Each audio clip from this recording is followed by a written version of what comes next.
আসসালামু আলাইকুম। আমন্ত্রণ জানাচ্ছি সানজিদা অ্যান্ড সাইফান ওয়ার্ল্ডে। আজকে রেসিপি নিয়ে আসছি মিক্স সবজি খিচুড়ি। সবজি খিচুড়িটা বরঞ্চ আমরা যেটাতে খেতে পছন্দ করি সবচেয়ে যেটার আগে নাম আসে গরুর ভুনা। হ্যাঁ, গরুর ভুনা দিয়ে আপনাদেরকে দেখালাম কিভাবে কিসের সাথে খেলে খুব ভালো হয়। চলুন এই রান্নার উপকরণগুলো দেখে নেওয়া যাক।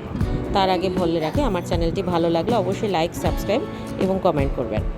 এখানে পোলার চাল 1 কাপ, মুগ ডাল মসুর ডাল সহ 1 কাপ, আস্ত কাঁচামরিচ 5টি, পেঁয়াজ কুচি 1/2 কাপ, আস্ত জিরে 1 চিমটে, আদা বাটা রসুন বাটা 1/2 চা চামচ করে, হলুদ গুঁড়ো 1.5 চা চামচ, মরিচ গুঁড়ো জিরা গুঁড়ো 1 চা চামচ করে, এলাচ 2টি, দারুচিনি 1টি, তেজপাতা 2টি, লবঙ্গ 2টি, সয়াবিন তেল 4 টেবিল চামচ, লবণ স্বাদ মতো, গরম পানি 4.5 কাপ, পোলাও এবং মুগ ডালের আন্দাজে আমি নিয়েছি, খাঁটি গাওয়া ঘি দিবেন 2 চামচ পরিবেশনের জন্য।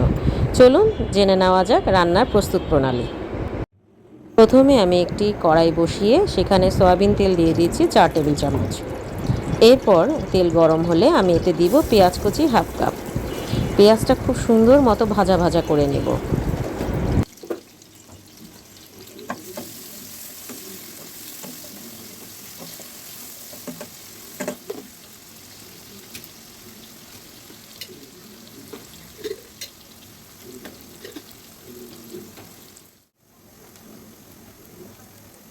পেঁয়াজটা ভাজা ভাজা হতে আমি এর মধ্যে দিয়ে দিলাম আস্ত জিরা। ঠিক উপকরণে যেমনটা দেওয়া আছে আমি সেই মাপই আপনাদেরকে দেখাচ্ছি। এবং পেঁয়াজ, আস্ত জিরা এর মধ্যে আমি একে একে লবঙ্গ, এলাচ, দারচিনি সব কিছু, তেজপাতা সব কিছু একসাথে দিয়ে ভাজা ভাজা করে নেব।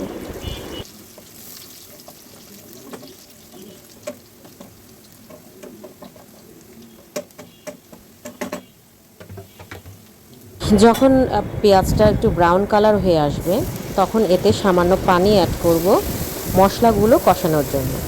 এখন এই পানি ছাড়া অ্যাড করলে মশলাগুলো পুড়ে যেতে পারে, তলায় লেগে যেতে পারে এবং পোড়া গন্ধে তখন মশলার কালারটা এবং ঘ্রাণ সবই নষ্ট হয়ে যাবে। তো আমি এখানে আদা বাটা রসুন বাটা দিয়ে আগে কষিয়ে নিচ্ছি। আদা বাটা রসুন বাটাটা আগেই দিচ্ছি যাতে এর কাঁচা গন্ধটা দ্রুত চলে যায়। এরপরে আমি এখানে শুকনো মশলাগুলো অ্যাড করব। আমি রান্নার পাশাপাশি কিন্তু আপনাদের টিপসও বলে দিচ্ছি। সো ভিডিওটা টেনে টেনে না দেখে পুরোটা আস্তে ধীরে দেখুন, তাহলে বুঝতে পারবেন মশলা দেওয়ার এবং কষানোর নিয়মটা কী। এখন কিছুক্ষণ কষানোর পরে আদা রসুন বাটা আমি এখানে হলুদ গুঁড়ো, মরিচ গুঁড়ো এবং জিরা গুঁড়ো দিয়ে দিচ্ছি।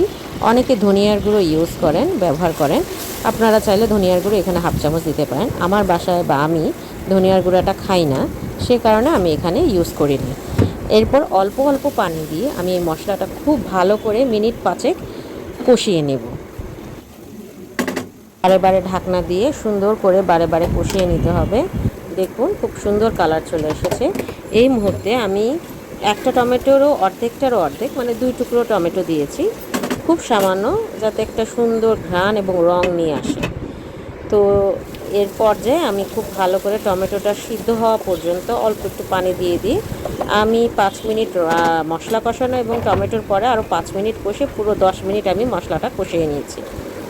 এই পর্যায়ে আমি সবজিগুলো দিয়ে দেব, কারণ এখানে গাজর, আলু, বরবটি সবই শক্ত সবজি। এই সবজিগুলো হতে আমার 10 মিনিটের মতো সময় লাগবে সিদ্ধ হতে, 10 থেকে 15 মিনিট। তো এই 10 থেকে 15 মিনিট আমি এই সবজিগুলো এই মশলায় খুব ভালোভাবে কষিয়ে নেব। একটা জিনিস খেয়াল রাখবেন, খিচুড়ি আমি যখন মুগ ডাল দিয়ে রান্না করব তখন খিচুড়িটা খুব বেশি ঝরঝরা হয়ে যায়। আপনি যখন ঝরঝরা খিচুড়ি খেতে চাইবেন, মুগ ডালের থেকে মসুর ডালের পরিমাণটা আরও কম দিবেন, চাইলে নাও দিতে পারেন, কোনো সমস্যা নেই। কিন্তু যখন আপনি মসুর ডাল দিবেন তখন কিন্তু খিচুড়িটা একটু থকথকা, একটু নরম নরম হবে। তো এই ক্ষেত্রে আপনি যখন সবজিটা অ্যাড করবেন আপনাকে খুব ভালো সবজিটা বুঝে দিতে হবে। যেমন মিষ্টি কুমড়া, বেগুন, চিচিঙ্গা বা পটল এই ধরনের নরম সবজিটা না দিয়ে চেষ্টা করবেন মিষ্টি কুমড়া বদলে গাজর, আলু, বরবটি বা শক্ত পেঁপেও নরম হয়ে যায়। তো শক্ত সবজিটা দিলে হয় কি, চালের সাথে একদম গলে গলে যায় না, একটু ঝরঝরা থাকে, একদম নরমও না একদম শক্তও থাকে না। তো আমার সবজি কষানো হয়ে গিয়েছে। আমি এই পর্যায়ে চাল ডাল ধুয়ে রেখেছিলাম সেটা আমি এখন দিয়ে খুব ভালো করে 2 মিনিট কষাবো। একটা জিনিস খেয়াল করবেন, মুগ ডালটা কিন্তু ধোয়ার আগে অবশ্যই একটু 5 মিনিট বা 2 মিনিট বা 3 মিনিট ভেজে নেবেন। যখন ভাজতে ভাজতে মুগ ডালটার গন্ধটা চলে আসবে নাকের কাছে, তখনই বুঝবেন আপনার মুগ ডালটা ভাজা হয়ে গিয়েছে। অতিরিক্ত ভাজতে গেলে তখন মুগ ডাল পুড়ে যেতে পারে। আমি এখানে ভাজা মুগ ডাল দিয়ে পরে ধুয়ে নিয়েছি।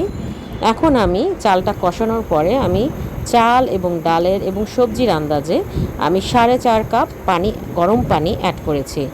যদি সিদ্ধ হতে সময় লাগে আপনারা চাইলে পানি কম বেশি করে দিতে পারেন। তবে আমার চাল ডাল মিশিয়ে যেহেতু 2 কাপ, সো আমি ডাবল দিয়েছি 4.5 কাপ। আর কষানোর সময় তো আপনি হালকা পানি ইউজ করেছেন। এই পর্যায়ে চুলার জাল বাড়িয়ে আমি বারে বারে খিচুড়িটা নাড়াচাড়া করব, যাতে আমার উপর নিচ সমানভাবে সিদ্ধ হয়ে যায়। যেহেতু আমি মুগ ডালের পাশাপাশি মসুর ডালও সমান পরিমাণে নিয়েছি, মানে 1 কাপের মধ্যে হাফ কাপ মুগ, হাফ কাপ মসুর। তো এই খিচুড়িটা আমার খুব বেশি ঝরঝরাও হবে না, আবার খুব বেশি নরমও হবে না, মিডিয়াম হবে। এই পর্যায়ে যখন পানিটা একদম বলক আসবে, ফুটে উঠবে, তখন আমি এতে দিয়ে দিব 5 পিস আস্ত কাঁচামরিচ, একটু বোটা ছিঁড়ে। তাতে কী হবে, ঝালটাও ছড়াবে না এবং কাঁচামরিচের ফ্লেভারটাও বের হবে। আপনি লক্ষ্য করবেন যখন পানিটা ফুটতে ফুটতে গায়ে গায়ে চলে আসবে, ঠিক তখনই আমি একটা মোটা তাওয়া বসিয়ে চুলাটা একদম মিডিয়াম টু লো আছে আমি এটা দমে বসিয়ে রাখবো এবং ছোট্ট একটা লবঙ্গ দিয়ে আমি ঢাকনার ফুটোটাও বন্ধ করে দেব। এভাবে দিলে আপনার খিচুড়িটা সুন্দর উপর নিচ সমানভাবে তাপটা থাকবে এবং দমটাও ঠিক থাকবে। দেখুন আমি একটু পরপর, মানে 2 মিনিট পরপর, আমি বেশি না, আমি যদি এখন দমে 10 মিনিট রাখি, আমি এর মাঝে জাস্ট 2 বার নাড়া দিয়ে দিয়েছি। বেশি নাড়াচাড়া করতে গেলে চাল ভেঙে যাবে, খিচুড়ি নরম হয়ে যাবে, থকথকা হয়ে যাবে। তো এখন আমি পুরো 15 মিনিট খিচুড়িটা হওয়ার জন্য অপেক্ষা করব। এর মাঝে আমি 2 বার নেড়ে দিচ্ছি, যাতে আমার উপর নিচ সমানভাবে সব সিদ্ধ হয়ে যায়। এবং সবজিগুলোও দেখলাম যে না, প্রায় সবই সিদ্ধ হয়ে আছে। বারে বারে নাড়ার কোনো প্রয়োজনই নেই, একটু ঘুরিয়ে ঘুরিয়ে জাস্ট খিচুড়িগুলো সুন্দরভাবে শেপ আকারে করে দমে রাখবো 15 মিনিট।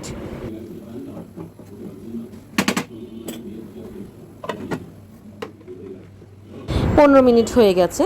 এই পর্যায়ে আমি ফ্লেভারের জন্য এখানে অ্যাড করছি 2 চা চামচ পরিমাণ গাওয়া ঘি। ঘি দিতে পারেন, ঘিটা দিলে হয় কি, খিচুড়ির মধ্যে একদম মাখো মাখো ঘ্রাণটা চলে আসে এবং আপনার খিচুড়িটা খুব বেশি লোভনীয় হয়। মানে এটা কি বলবো, রাজকীয় খিচুড়ি হয়ে যায়। আপনি চাইলে এটা শুধুই খেতে পারেন, ডিম ভাজি দিয়ে খেতে পারেন, গরুর মাংস ভুনা দিয়ে খেতে পারেন, খাসির মাংস, মুরগির মাংস, যেটা আপনার পছন্দ। সাথে 1 পিস লেবু, কাঁচামরিচ, চাইলে পেঁয়াজের টুকরাও নিতে পারেন। তো আশা করছি রেসিপিটা আপনাদের ভালো লাগবে। ভালো লাগলে অবশ্যই আমার চ্যানেলটি সাবস্ক্রাইব করবেন, আমাকে বেশি বেশি দোয়া দিবেন, শেয়ার করবেন। আসসালামু আলাইকুম।